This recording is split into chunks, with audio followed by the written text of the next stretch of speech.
Besimtarët katolik të Korçës janë bërë pjesë e rrugës së kryqit, një nga ritualet më të rëndësishme të periudhës së Pashkëve, duke përkujtuar mendimet dhe sakrificën e Jezu Krishtit.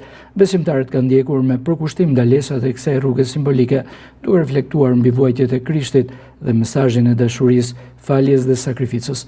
Atmosfera ka qenë e qetë dhe e mbushur me ndjenjë shpirtërore, ndërsa pjesëmarrësit kanë ecur në eshte duke u lutur dhe medituar.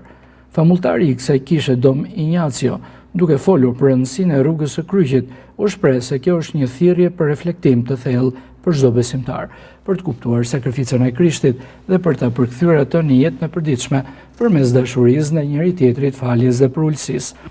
Rruga e kryqit nuk është vetëm një ritual, por një moment i rëndësishëm shpirtëror që na kujton vuajtjen dhe sakrificën e Krishtit për njerëzimin.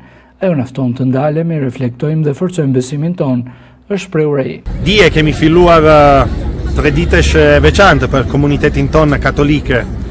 Jemi gati për të kremtuar festën e Pashkës, ringjalljet e Jezusit. Në fakt, sot është një ditë kryesore kur Kisha Katolike kujton mundimet dhe vdekjen të Jezusit. Si zakonat shumë të vjetra, çdo komuniteti është ftuar për të kremtuar uden e kruqit, një moment i lutjeje kur gjatë disa hapat kujtojmë momentet të fundit të jetës dhe vdekjen e Jezusit.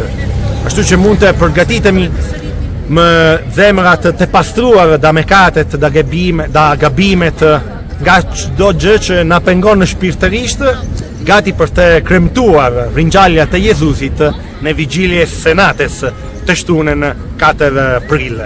Atëherë, me këto ndërgjegjen, me këto ndjekje shumë e veçantë, shumë plotë, jemi gati sot për të kujtuar në agjerimin e lutje në vepra bamirësisë vdekjen e Jezusit që ka fliuar jetën e vet për shpëtimin tonë.